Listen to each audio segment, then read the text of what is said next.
Hello friends, हमने पिछले lecture में देखा था कि कैलेंडर में आप डेट पे एक डे फाइंड आउट कर रहे थे।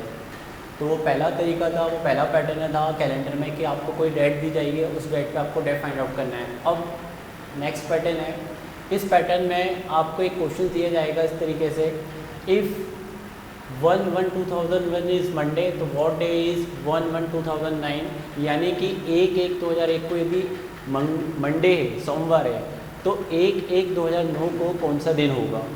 तो मैं एक बात बता दूं, यहाँ पे क्वेश्चंस को इफ़ करके दिया गया है। इफ़ करके दिया है मतलब ये कंफर्म नहीं है कि इसी दिन यही डे होगा, ठीक है। तो हमें ये नहीं करना है कि इसी जो डेट पे है हम वही मेथड अप्लाई कर लें और आंसर निकाल लें। ये इफ़ करके है तो उसी अकॉर्डिंग ये आंसर आएगा। चलिए देखते हैं, इसके दो तरीके मैं आपको बताऊंगा, ठीक है। एक थोड़ा सा आपको समझाने के लिए, एक थोड़ा सा लॉन्ग वे होगा, फिर एक शॉर्टकट तरीका हम देख लेते हैं। तो हम यहाँ से देखेंगे 1/1 हमें 2001 को दिया गया है मंडे, ओके। तो हम 2002 को आते हैं, इसी 1 जनवरी 2002 को आते हैं, सिमिलर 3 को आते हैं, 4 को आएंगे, 5 को आएंगे, 6 को आएंगे, 7, 8 एंड 9। देखिए ये थोड़ा जो तरीका है, जो तरीका मैं अभी बता रहा हूँ, ये थोड़ा वैसे ये भी मेथड है, लेकिन ये थोड़ा सा टाइम लेगी। इसके बाद मैं शॉर्टकट बताऊंगा तो इतना भी नहीं करना है। यहाँ पे ज़रूर आप है ना मंडे के बाद देखिए, ये क्वेश्चन यदि मैं बता रहा हूँ तो थोड़ा सा आपको एक चीज़ समझनी होगी। यहाँ पे मैं कंडीशन बता देता हूँ। ऑर्डिनरी ईयर जो होता है, ऑर्डिनरी ईयर जिसको हम क्या बोलते हैं, सामान्य वर्ष जिसको हम कहते हैं, इसके कंडीशंस ये होती है, यदि इसके साल का पहला दिन सोमवार है, यानी कि 1/1/2001 को सोमवार है, तो इस ऑर्डिनरी ईयर की ये कंडीशंस है। ये एक उसकी सीधी सी बात करें हम कि और सामान्य वर्ष में जो साल का पहला दिन होता है वही साल का आखिरी दिन होता है। तो ये थोड़ा सा समझना पड़ेगा। सामान्य वर्ष की एक सीधी सी बात है कि सामान्य वर्ष में जिस दिन से शुरुआत होती है उसी दिन पे वो ख़त्म भी होता है, ठीक है। लेकिन लीप वर्ष में थोड़ी कहानी अलग आ जाती है। लीप वर्ष में क्या होता है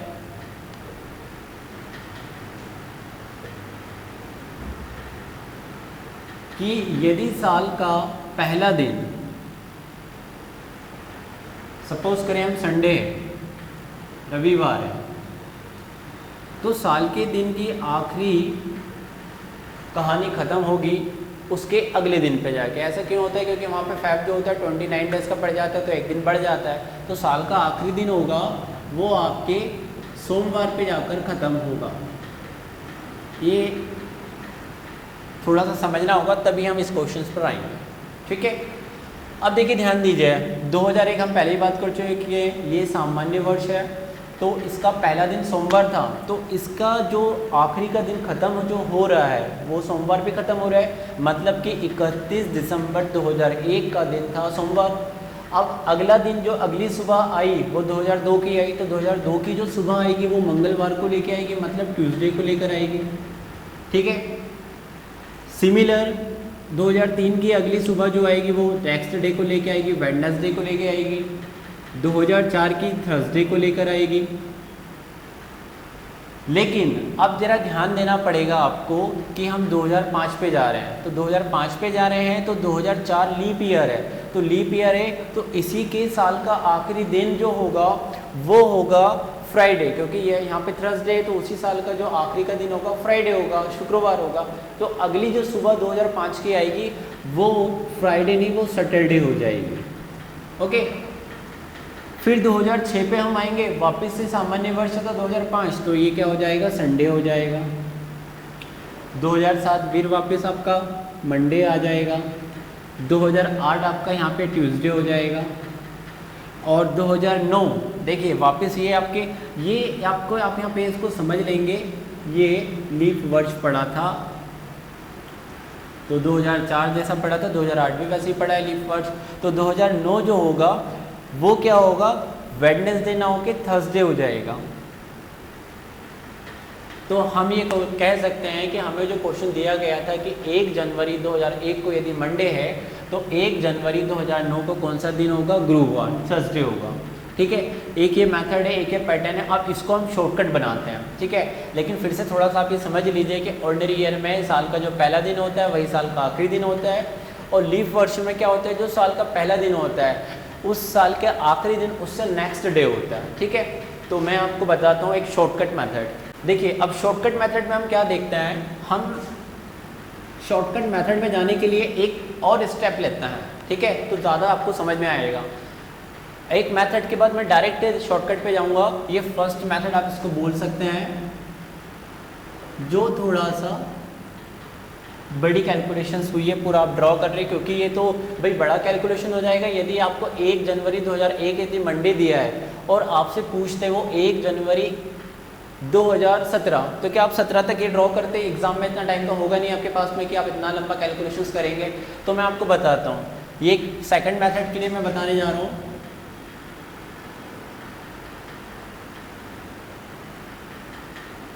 और एक थर्ड मेथड जो पूरा शॉर्टकट होगा।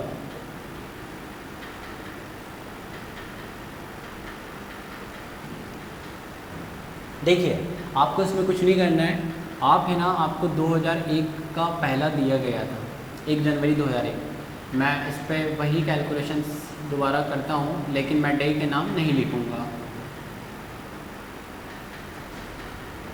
अब आपको बस ये पता है, वो थोड़ा रिकॉल करिए कि मैंने आपको एक ट्रिक बॉक्स लिखवाया था जिसमें आपको याद आ रहा होगा, O41 होता है, L42 होता है। माने कि जो सामान्य वर्ष होता है उसको हम ऑर्डिनरी ईयर के नाम से बताते हैं, तो उसमें ऑड डे 1 होता है और लीप वर्ष में 2 होते हैं। तो 2001 हमारा लीप और सामान्य वर्ष है, तो आप यहाँ पे 1 करेंगे, यहाँ पे 1, यहाँ पे 1, यहाँ पे 2, यहाँ पे 1, यहाँ पे 1, यहाँ पे 1, यहाँ पे 2। अब क्या करना है आपको? देखें, सीधी सी बात है, आप इन सब को टोटल कर लीजिए। कितने हो रहे हैं? 3, 2, 5, 6, 7, 8 और ये 10 हो रहे हैं। कितने हो रहे हैं? 10 हो रहे हैं। तो टोटल ऑड डे, देखिए आप यहाँ पे ना करें क्योंकि 2009 कंप्लीट नहीं हो, 2009 की पहले ही दिन की बात हो रही है। तो ये 10 हो गए, तो आप यहाँ पे लिख लें, ये 10 ऑड डे आपके हो गए। वही बात आप क्या करेंगे, 7 चले गए इसमें से क्योंकि एक वीक बन गया, और 3 आपके पास फाइनली ऑड डे हुए। तो आपको बस कुछ नहीं करना है इस मेथड में। आपको गिवन डे दिया था मंडे, तो आपको ये तो पता होगा कि मंडे का जो हम जिसको शो करते हैं, मंडे को किससे शो करते हैं? 1 से, ठीक है। मंडे को हम 1 से बताते हैं। तो आपको क्या करना है, इस पे +3 कर देना है। तो आंसर कितना आ गया? 4। और 4 का मतलब पहले ही मैं बता चुका था, सोमवार का 1 होता है, मंगलवार का 2, बुधवार का 3, तो गुरुवार का कितना होगा? 4। तो यहाँ से भी हमारा आंसर वही आ रहा है, गुरुवार, जो यहाँ से आया था। देखिए, ये थर्सडे मतलब वही गुरुवार, ठीक है। अब इस मेथड में हम क्या करेंगे, इसमें हम इतना भी नहीं बनाएंगे। अब इसमें और शॉर्टकट में जाने, देखिए पहली मेथड में आप पूरा डेज से पूरा कंफर्म कर रहे थे, ऐसा होता है, ठीक है। इसमें आपने क्या करा, लीप और ऑर्डिनरी के हिसाब से 1 और 2 के हिसाब से आपने बता दिया। अब इसमें क्या करना है आपको, ये थोड़ा और भी शॉर्टकट होगा। आपके पास में आपको ये दिया गया है 2001 से लेके आपको 1/1/2009 की डेट फाइंड आउट करनी है। आप क्या करेंगे, ईयर टू ईयर माइनस करते हैं। तो 2009 में मैं 2001 माइनस करता हूँ, तो आपको ये देखना है 8 साल बच रहे हैं हमारे पास, ठीक है। तो आप उन 8 साल को यहाँ पे लिख लेते हैं, ठीक है। बस आपको ये दिखना होगा कि उन 8 साल में कितने लीप ईयर पड़ रहे हैं और कितने ऑर्डिनरी। तो लीप ईयर कौन कौन से पढ़ेंगे, एक 2004 पड़ेगा, एक 2008 पड़ेगा, 2 लीप ईयर पढ़ेंगे, ठीक है। आप यहाँ से लिख दें, और बाकी के 6 क्या पढ़ेंगे आपके सामने, ऑर्डिनरी ईयर। यहाँ पे मैं लिख भी देता हूँ, ये लीप ईयर होंगे और ये ऑर्डिनरी ईयर होंगे, ठीक है। अब क्या करना है, एक एल का 2 होता है, तो 2 लीप ईयर का कितना हो जाएगा, 4। और देखिए ये ऑर्डिनरी ईयर है, तो 6 के 6 ही आएंगे, तो +6, दोनों को मिला के कितना आ रहा है, 10। ये भी 10 आ रहा है, जो मैंने यहाँ पे बताया था। आगे की प्रोसेस वही होगी, 7 चले जाएंगे, 3 बचेंगे। तो यहाँ पे 7 एक वीक कंप्लीट हो गया, 3 बचे, और 3 को आपने वापस जो आपको गिवन डे दिया गया था मंडे, आप उस पर जोड़ दीजिए, 1 + 3, और ये आंसर आपका आ गया गुरुवार। तो ये सबसे शॉर्टकट मेथड होगी। लेकिन इस पर हम कब आएंगे, पहले हमें ये समझना पड़ेगा। आपको यदि आप एक बार कर रहे हो तो पहले आप इसको समझें, फिर थोड़ा सा शॉर्टकट आए, फिर फाइनली शॉर्टकट आप यहाँ पर पहुँच जाएँ। ओके, ठीक है, आप इसको नोट कर लीजिए। मैं एक अगला क्वेश्चन और लेके आता हूँ। चलिए नेक्स्ट क्वेश्चन की तरफ बढ़ते हैं। क्वेश्चन है how many days will there be from 26 January 1996 to 15 May 1996। क्या पूछा गया है, सीधी सी बात कर रहे हैं कि 26 जनवरी 1996 से 15 मई 1996 के बीच में कितने दिन हैं। ठीक है, अब देखते हैं इस क्वेश्चन को हम। कैलकुलेशंस बहुत इजी है, इसमें कुछ भी नहीं करना है। आप या तो इस तरह से ड्रॉ कर लें, 26 जनवरी 1996 है और आपको उसी वर्ष में 15 मई तक के डेट के बारे में पूछा गया है। तो देखिए यहाँ पे आप 26 2 बना दें और ये वापस 96 3 4 एंड 5, मतलब कि ये क्या है, मंथ है। हम उसी ईयर में चल रहे हैं, लेकिन हम उसी ईयर में अब देखेंगे। आप यहाँ पे सीधे सी कैलकुलेशन ये भी कर सकते हैं आप कि यहाँ पे 6 दिन बचे हैं, क्योंकि भाई जनवरी जो होता है 31 डे का होता है, तो 6 दिन बचे। अब है ना यहाँ पे जो फेब मंथ है, फेब मंथ क्या है कि लीप वर्ष का है, क्योंकि यहाँ पे देखिए 1996 है, ये लीप वर्ष है, तो यहाँ पे फेब 29 डेज का है। और अब आया मार्च, तो मार्च कितने दिनों का होगा, 31, यहाँ पे 30 और यहाँ पे सिर्फ 15 दिनों की बात की गई है। ओके, तो क्या होगा, या तो एक मेथड है कि आप टोटल करें और उसको फिर आप 7 से डिवाइड करें और फाइनली आप ये पता लगाएं कि ओड डे कितने हैं, लेकिन वो ना करके आप क्या करें, यहीं पर ही मिनिमाइज कर दें जितना हो सकता है। यहाँ पे बचा 1, यहाँ पे बचे कितने 3, यहाँ पे 2 और यहाँ पे 1। ओके, और यहाँ पे कितना है, 6 था। अब आप और यहाँ पे एक काम कर सकते हैं, देखिए ये पूरा क्या हो गया 7। यहाँ पे एक काम करते हैं, यहाँ पे टोटल कर लेते हैं। टोटल करने के बाद कितना हो रहा है, 7 7 3 10 10 और 2 12 12 और 13। यहाँ पे आप गए 13। अब जरा एक बात बताएंगे, 13 है, ठीक है, तो सर जी अभी जो पीछे वाला था उसको डिलीट कर दीजिए, अभी जो चल रहा है ना इसको फाइनली आप ले लीजिएगा, ये करंट वाला। ओके, ठीक है। तो फ्रेंड्स ये क्वेश्चन है आपके सामने। Next question, how many days will there be from 26 January 1996 to 15 May 1996। Question में ये पूछा गया है कि 1996 की जो 26 जनवरी थी उसी वर्ष में 15 मई तक के दोनों के बीच में कितने दिन है टोटल। बहुत इजी क्वेश्चन है, इस पर एक क्वेश्चन और बन सकता है, वो भी मैं बात करूँगा। फिलहाल मैं इस क्वेश्चन की बात करता हूँ। तो बहुत सिंपल है, आप 26 आपको 1996 दिया गया है। ओके, तो आप क्या करेंगे, इसी पे आप 1996 फेब में आ जाइए, मार्च में मैं आ जाता हूँ 1996 एंड अप्रैल में मैं आ जाता हूँ 1996 और मई में आ जाता हूँ 1996। देखिए यहाँ पे क्या करना पड़ेगा, आपको फेब तक भी 26 तक चलना पड़ेगा, मार्च तक भी 26, अप्रैल तक भी 26, पर मई तक आपसे 15 तक की बात पूछी गई है और आपको दोनों के बीच में डैश बताना है। तो बहुत सिंपल सा है, यहाँ पे देखिए 26 से 31 तक, यानी 26 से इसी महीने की आखिरी तारीख होती है 31, तो हमारे पास कितने दिन बचे, 6 दिन। वो 6 दिन हमने लिख लिया। ये पूरे फैब में आपके पास 29 डेज होते हैं, वो लिख लीजिए। मार्च में 31 का महीना होता है, तो आपको पूरे 31 डेज आप ले लीजिए। अप्रैल में 30 डेज और यहाँ पे 15। देखिए टोटल डेज की बात कर रहा था, तो आपको यहाँ पे सिर्फ टोटल करके ही बताना होगा। आप सबका टोटल कर दीजिए, वही आपका आंसर होगा। तो ये टोटल कितना होगा, 10 और 6 16, 16 और 5 21, कैरी 2 4 7 7 और 3 10 10 और 1 11। ये आपका आंसर है।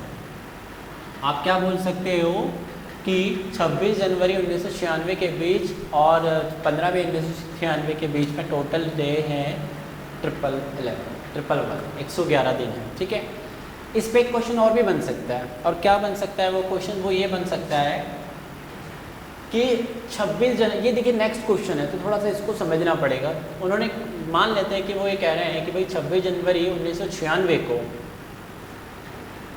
उन्होंने बता दिया कि इस दिन है संडे, तो 15 मई 1996 को कौन सा डे होगा। देखिए क्वेश्चन अलग है तो आप थोड़ा सा इसको समझना भी अलग, इसके वर्ड्स भी अलग हो जाएंगे, ठीक है ना। ये इफ़ करके बोल रहे हैं कि if 26 January 1996 is Sunday then what day is 15 May 1996 को। तो अभी हमने एक वैसे देखा था कि 1 जनवरी 2001 को हम वैसे कैलकुलेशंस कर रहे थे, लेकिन ये बीच से ही आपको दिया गया है तो इसका आप थोड़ा समझ लीजिए। इसी पर मैं चाहूँ तो आपको बता सकता हूँ, आप इसी पर भी कर सकते हैं। देखिए हमें दिया गया है 26 जनवरी 1996 को संडे, ओके क्लियर। तो मैं क्या करूँगा 26 फेब को आऊँगा, 26 मार्च को आऊँगा, 26 अप्रैल को आऊँगा और 26 मई को आऊँगा, क्लियर हो। तो अब यहाँ पे 1996 ईयर तो वही चल रहा है भाई,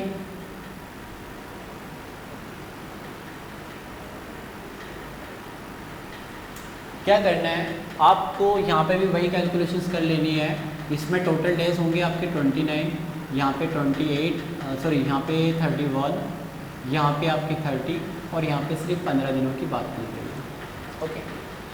देखिए यहाँ पे आप क्या करेंगे, आप यहाँ पे कंप्लीट करेंगे। देखिए संडे आपको 26 जनवरी को बताया गया है, बस संडे के बाद में पूरे मंथ को ख़त्म होने में कितने दिन लग रहे हैं हमारे पास में 5 दिन, ये आपको यहाँ पे लिख लेना पड़ेगा, ठीक है। अब 29 को वहीं पे आप मिनिमाइज कर दीजिए, यानी कि यहाँ पे ऑड, एक्चुअली ऑड डे लिखना है हमें। ऑड डे मैक्सिमम कितने होते हैं भाई, पहले बात कर चुका हूँ, मैक्सिमम 6 होते हैं। आप 6 से ज़्यादा लिखते हो ऑड डे 8 तो कोई मतलब नहीं है उस चीज़ का, क्योंकि 6 निकल जाएंगे 2 ही कहलाएंगे ऑलरेडी। तो यहाँ पे क्या है कि 7 होते तो मैं इसको 0 लिखता, 8 होते तो 1 लिखता, लेकिन ये 5 है तो मैं 5 लिख रहा हूँ इसको। अब यहाँ पे 29 है, ये मैं लिखने पे लिख सकता हूँ बट कैलकुलेशन बढ़ाने से कोई मतलब नहीं है, तो मैं इसको क्या लिखूँगा 1। सिमिलर इसको क्या लिखूँगा 3, इसको लिखूँगा 2, इसको लिखूँगा 1। सबको टोटल कर लूँगा, तो टोटल करने पर देखिए कितना आ रहा है, यहाँ पे टोटल करने पे आ रहा है 6, 9, 11 और 1 12। फिर वही टोटल 12 हो रहे हैं, ये मैक्सिमम 6 हो सकते हैं, तो यहाँ पे -7 यानी एक वीक बना लें और 5 बचे। तो आपके पास में आपको जो गिवन डे दिया गया था आप उस पर 5 को जोड़ दीजिए। तो मैं उस पर हमें संडे दिया गया था और संडे दिया गया था, तो संडे का कोड क्या होता है 0 होता है, उस पर मैं 5 को जोड़ देता हूँ, तो आंसर क्या आएगा फ्राइडे, ये उसका आंसर होगा। यदि क्वेश्चन ऐसा बन जाता है इन केस तो ठीक है। बढ़ते हैं नेक्स्ट क्वेश्चंस की ओर। और नेक्स्ट क्वेश्चन में दिया गया है कि today is Wednesday, what will be the day after 94th day. ये बहुत इजी क्वेश्चन है। टुडे इज वेडनेसडे, आज का दिन यदि बुधवार है तो 94 डेज बाद, आप आफ्टर 94 डेज बाद कौन सा दिन होगा। बहुत ही सिंपल क्वेश्चन है, कुछ भी नहीं करना है इसमें। आप 94 को अलग में लिख लो और कैसे लिख लो, इसको डिवाइड कर लो यहाँ तो 7 से, जो रिमाइंडर होगा वो फाइनली ऑड डे होगा। एक्चुअली क्या होती है, पूरी कहानी मैं पहले ही बता चुका हूँ, पूरी कहानी किस पर बेस्ड होती है, पूरे कैलेंडर में ऑड डे पे। ऑड डे ही इसका मेन सूत्र है भाई। तो आप क्या करो, ऑड डे हमने पता है मैक्सिमम कितने हो सकते हैं, ये 6, क्योंकि 7 के बाद तो 0 और फिर तो हम उसको फिर छोटा बनाते जाएंगे। तो 94 में आप बस डिवाइड कर दो 7 का, तो 7 का डिवाइड करने के लिए गए हम, तो हमें पता चला 13 वीक है। तो वीक से तो हमें कोई लेना देना है ही नहीं, लेकिन जो रिमाइंडर है वही रिमाइंडर हमारा फाइनली ऑड डे है। तो ऑड डे हमारा क्या है, यहाँ पे 3 है। तो आप कुछ नहीं करना है, 3 को आपके गिवन जो आपको डेट दिया गया था, गिवन डे क्या दिया गया था भाई, गिवन क्या दिया गया था वेडनेसडे, जो होता है नंबर 3। तो हम उस पर +3 को ऐड, ये +3 8 जो हमारे पास रिमेनिंग बचा है इसको हमें ऐड करना है। तो यहाँ पे कितना हो रहा है 6, और 6 पे कौन सा नंबर होता है, शनिवार यानी सैटरडे। तो आंसर क्या हो जाएगा, सैटरडे, ठीक है। और भी दोस्तों इस पे बहुत सारे क्वेश्चंस अलग अलग तरह से बन सकते हैं, और भी थोड़ा सा लेवल ज़्यादा भी हो सकता है क्वेश्चंस का, तो आप बता सकते हैं मुझे कमेंट बॉक्स में कि किस तरह के क्वेश्चंस आप पे उलझा रहे हैं, तो उस पर भी हम एक लेक्चर करवा सकते हैं, कर सकते हैं उस पर भी किस तरह से हमें क्वेश्चंस करना है। लेकिन पूरी कहानी बस ऑड डे पे, यदि ऑड डे आपने समझ लिया अच्छे से, तो आपको बीच से दिया जाए या क्वेश्चंस में आगे फॉरवर्ड करने के लिए दिया जाए या फिर पीछे जाने के लिए। हाँ, इसमें एक चीज़ और नहीं मैं बता दूँ आपको कि इनकेस ये क्वेश्चन यदि आता है, आप थोड़ा सा यहाँ पे देखना होगा, यदि आपके सामने 1/1/2001 उन्होंने कहा है कि भाई संडे है, मैंने जैसे पहला क्वेश्चन लिया था कि हम आगे हमसे पूछा जा रहा था कि 1/1/2009 को कौन सा दिन होगा, यदि ये संडे है तो यहाँ पे कौन सा दिन होगा, तो आप इसमें प्लस कर रहे थे। लेकिन यदि यही आपसे ये पूछते कि आप 1991 को बताइए, तो आप इसमें क्या करेंगे, इसमें प्लस नहीं करेंगे, इसमें फिर माइनस करेंगे, क्योंकि पीछे की ओर जाना होगा। बस ये ध्यान रखना है और कुछ नहीं रखना है। ठीक है दोस्तों, और भी कोई क्वेश्चंस आपके इस टॉपिक से बनते हैं तो आप कमेंट बॉक्स में एक बार बताइए, और इस टॉपिक को लाइक और शेयर जरूर कीजिए। Thank you.